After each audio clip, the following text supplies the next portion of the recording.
আমার ভাই মোহতরম বিশ্ববরেণ্য আলেমে দ্বীন স্কলার ডক্টর আল্লামা মিজানুর রহমান আজহারী সাহেবের সুনাম খ্যাতি, ওনার যশ,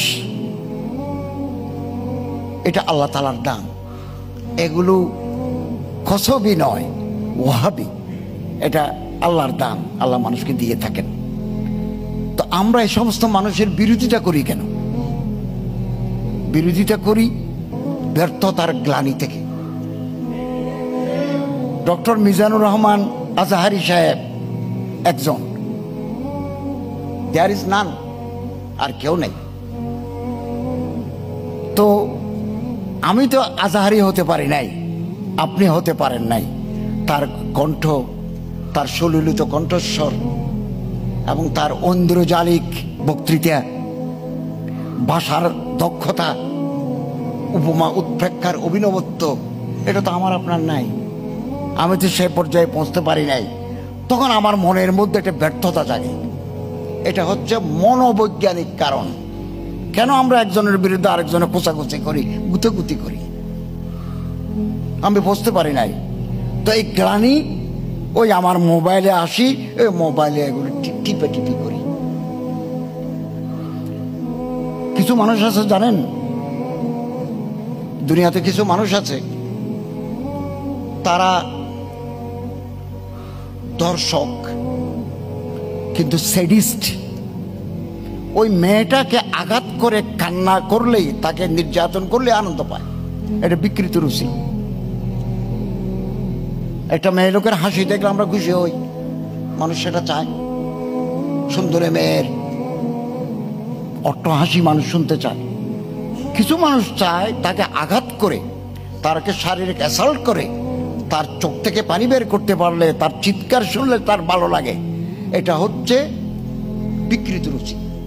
আমাদের সমাজটাই বিকৃত রুচির শিকার।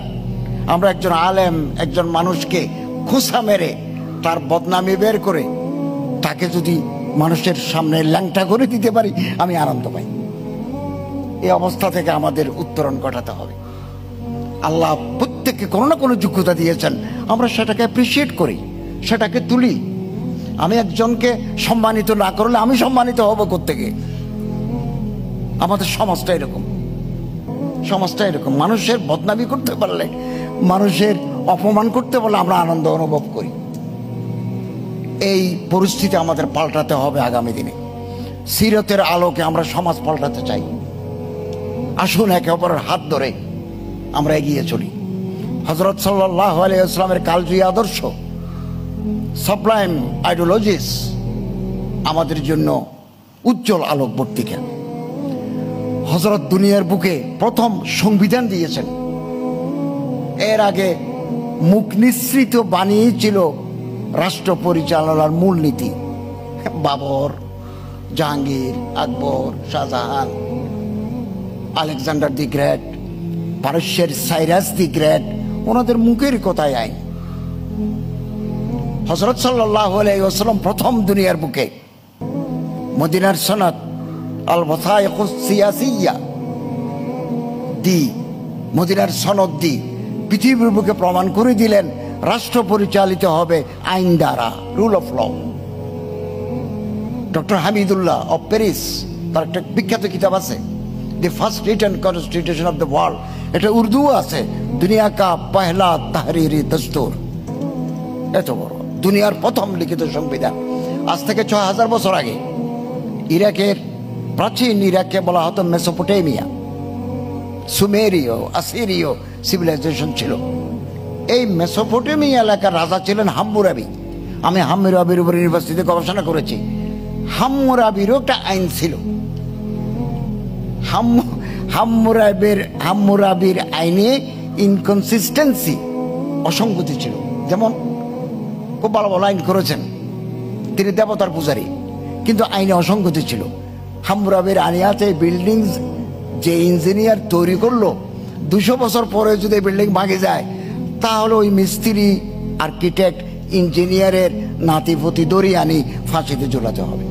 কেন তোমার দাদা প্রপিতামহ কেন এরকম ত্রুটিপূর্ণ বিল্ডিং বাঁধল? নারী পুরুষের প্রতি যদি অনৈতিক সম্পর্ক হয়, man is immune from charges, পুরুষের কোনো দোষ নাই। ওই মেয়েটাকে হাত পা বেঁধে ডিঙিতে করে পানিতে ফেলে দিতে হবে, এটা হাম্মুরাবির আইনের ইনকনসিস্টেন্সি।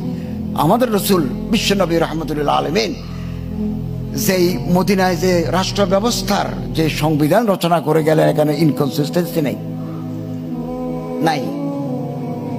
এবং এখন আধুনিক জামানায় কিছু টার্ম, কিছু ইসতিলাহাত খুব popular: human rights, rule of law, bill of rights, declaration of human rights in 1948, powerisation of women, right of expression, এগুলো পপুলার টার্ম। আধুনিক জামানা থেকে 1500 বছর আগে আমাদের প্রিয় রসুল, আমাদের হৃদয়ের স্পন্দন রহমতুল্লাহ আলামিন সাল্লাল্লাহু আলাইহি ওয়াসাল্লাম যেই অধিকার মানুষকে দিয়ে গেলেন, নারীর অধিকার, শিশুর অধিকার, প্রাণীর অধিকার, এটা তো ওয়ান্ডারফুল। লা ফাদলা লি আরবিয়্যিন আলাল আজমি ওয়ালা লি আজমিয়্যিন আলাল আরবি ওয়ালা লি আহমার আলাল আসওয়াদ ওয়ালা লি আসওয়াদ আলাল আহমার ইল্লা বিত্তাকওয়া। এরকম ঘোষণা পৃথিবীতে আর কেউ দিতে পারেন নাই। There is no superiority of Arab over non-Arab. There is no superiority of the white over the black. আমেরিকার লস অ্যাঞ্জেলেসে প্রতি বছর দাঙ্গা হয়। দাঙ্গা কিসের জন্য? Not for religious reason. গায়ের রং কালা, গায়ের রং সাদা, এই জন্য মারামারি। পাড়াকে পাড়া জ্বালি দেয়। নেলসন ম্যান্ডেলা দক্ষিণ আফ্রিকায় 25 বছর জেলে ছিলেন গায়ের রং কালা হওয়ার কারণে।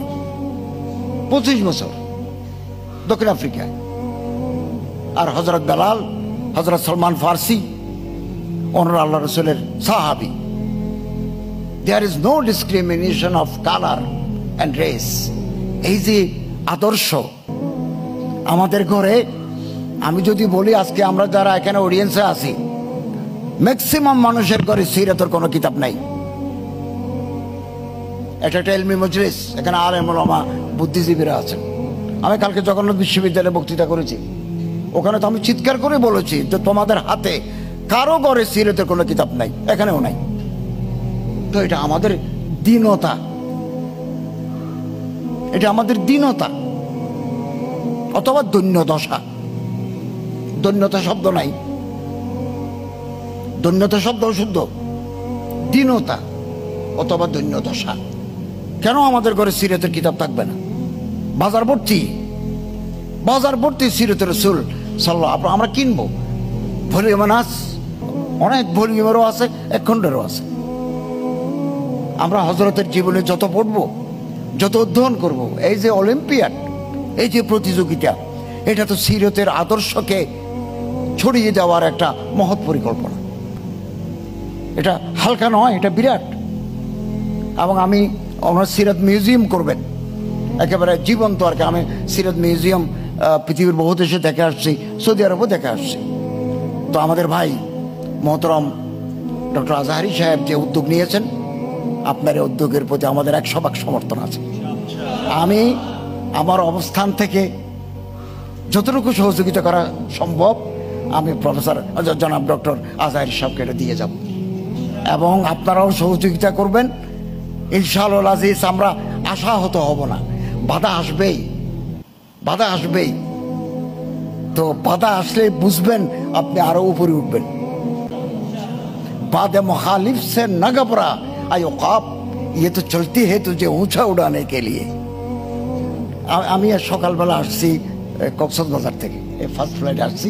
আকাশের অবস্থা ভালো ছিল না, 1 ঘন্টা লেট হলো।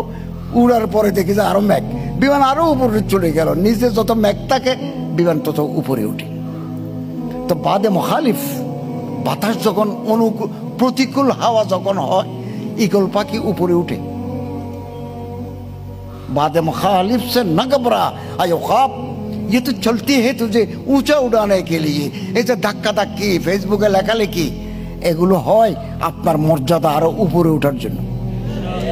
এবং টুপি দেখলেই, দাড়ি দেখলেই, জামা দেখলেই, বোরকা দেখলেই সব বোরকাওয়ালি এক নয়, সব দাড়ি টুপিওয়ালা এক নয়। দৃষ্টিভঙ্গির পার্থক্য আছে। परवाज है दोनों की एक ही फजा में, কিরগিজ কা জাহা ওর হে শাহী কা জাহা ওর, এগুলো আল্লামা ইকবাল ছাড়া অন্য কেউ বলতে পারবে না। আমি গত সপ্তাহে আল্লামা ইকবালের কবর জিয়ারত করে আসছি লাহোরে, পাঞ্জাবে।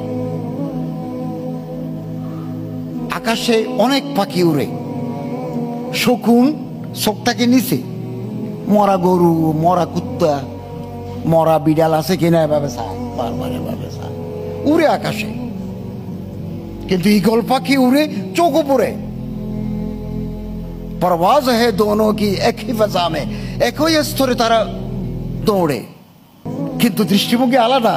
শকুন নিচের দিকে তাকায়, ঈগল উপর দিকে তাকায়।